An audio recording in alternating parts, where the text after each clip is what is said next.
What's up, guys? It's Coach Grant with First Down Training, and today we're going to be breaking down a press release that DBs cannot guard. So I hope this video helps you guys out. I hope it can teach you a few new things. But also, fellas, oftentimes athletes, especially football players, do not take their recovery seriously. So if you guys want to help yourself recover faster, feel a little bit better after your workouts, not be as sore, check out that very first link in the description below where you can get access to 2 supplements by A&G Labs. So what they have is their BCAA recovery powder and then their whey protein concentrate and isolate powder. If you use the promo code FIRST15, you can get 15% off your first purchase. The BCAAs will help with inflammation, help you recover faster, get better sleep, and the whey protein will help you repair those broken down muscle tissue that you have in your body from the constant workouts that athletes have. So check out that very first link below, fellas, if you guys want to help yourself recover and maintain weight during the season. So very first link below, let's get started. So now, first route or first release we're going to be talking about here is a slide and go release. So a slide and go release is something that a lot of wide receivers do not utilize correctly because they don't use the slide release first. So let's play this full speed. So this is a slide release here where he slides to the outside, uses a crossover move, and then is able to run a slant route or kind of like a deeper in route, if you will.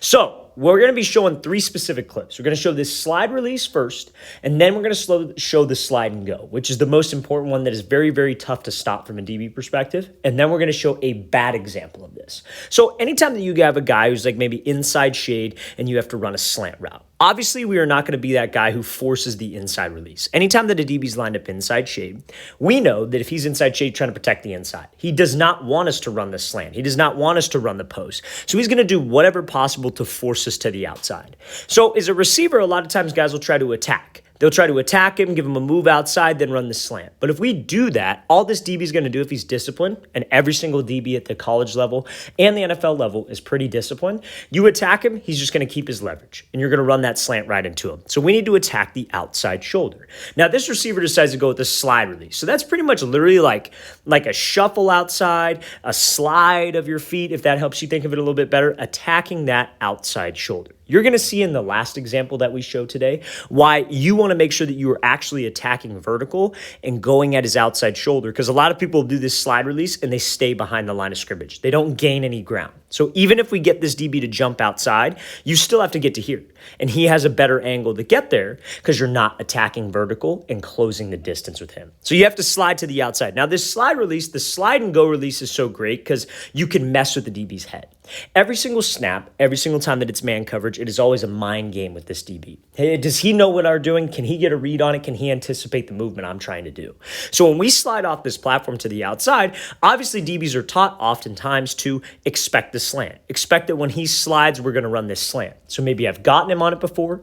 Maybe he's seen this type of a release on film. But we essentially slide to the outside shoulder, work this crossover move to sell like I'm doing a fade, and then I slip back underneath on the slant. Now, some of you might be thinking, oh, well, that takes too long.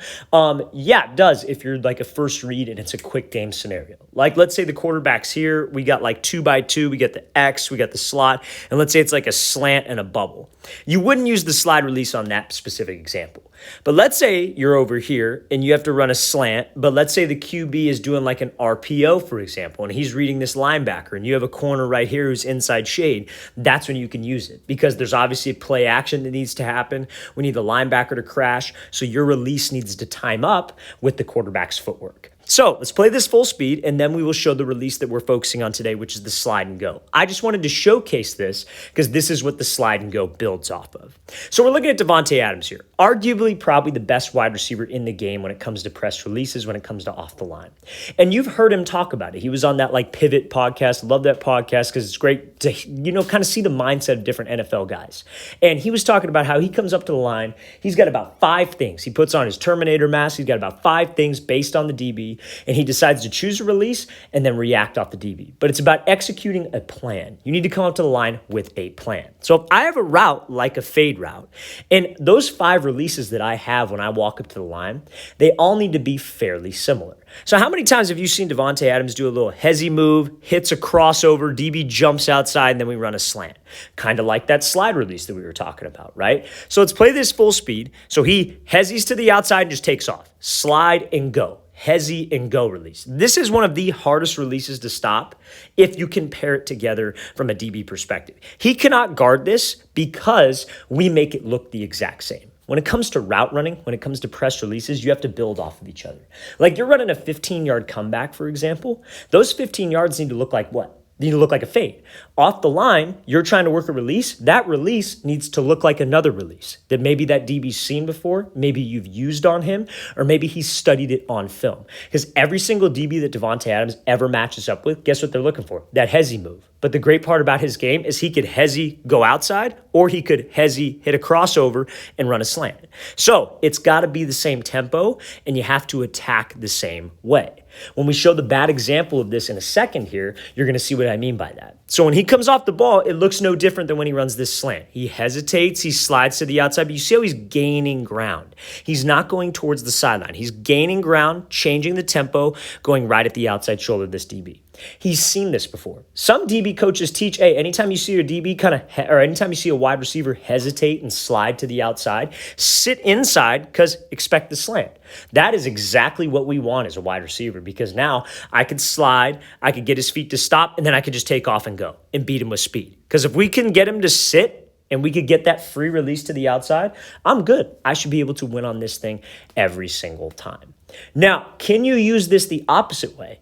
Yes, and that's probably the more common way, I would say. So like, let's say, for example, maybe you're like backside, and let's say this ball doesn't even go to Davante Adams here. Let's say it's trips left, you're the single receiver on this side. DB's inside shade. Maybe your job is just to run him off, and we're doing like a run play. We're doing like sweep left. So you could use something like this hezzy go. You slide and take off and let him feel your speed. So now, maybe the next time you have to run a slant, maybe it's a backside play, QB's going off a play action, it's longer developing, you can hesitate, give the same tempo, then go to 100, get that DB to open up the gate a little bit faster, and we went on the slant. It's about pairing your releases together, but this slide and go and that slide are two unguardable press releases against a DB. A DB cannot guard that. Let's play this thing full speed again one more time, because again, when a DB guesses, we should be open. We should take advantage of that.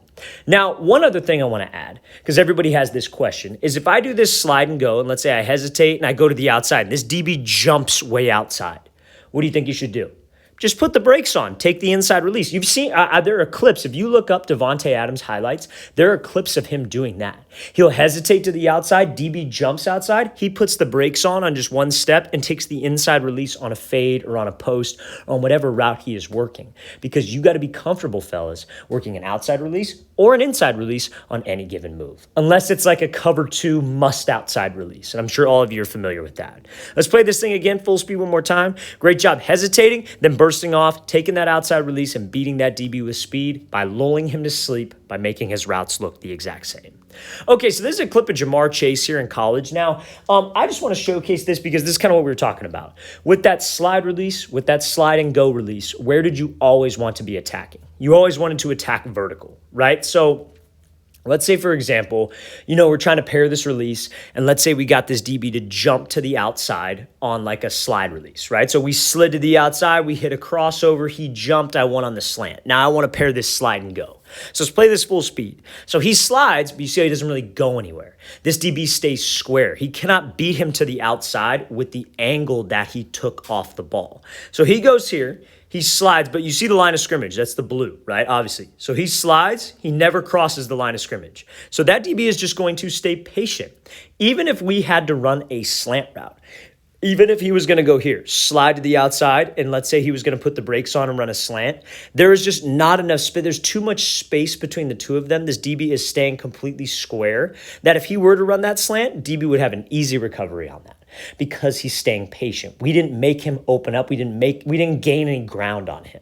Now, what he could have done here is, like, let's say if he would have slid and this DB jumps to the outside, but he was attacking more vertically, he could have maybe put the brakes on right there and taken the inside release. But because we went lateral, this DB was never threatened. He's just going to stay square. He's just going to stay in front of us. We always have to make sure with this slide release, slide and go release, like any type of release, you were attacking that DB vertical. You were trying to stretch him vertically because that's what forces a reaction. There comes a point where every DB has to react. Every DB has to play the fade. But if I'm moving lateral, that ain't going to get him, especially on a release like this. There are times where maybe you could get some lateral movement, like if it's a split release, you maybe use a head and shoulder fake, whatever it might be. But most of the cases, you have to attack vertical and we have to threaten this guy. This slide release should have taken place here, not here, to force him to react and force him to make a reaction, and we can react off of him. Let's play this full speed again one more time. Again, great job by Chase with the tempo, but we have to attack vertical. We cannot go lateral because that will be the result.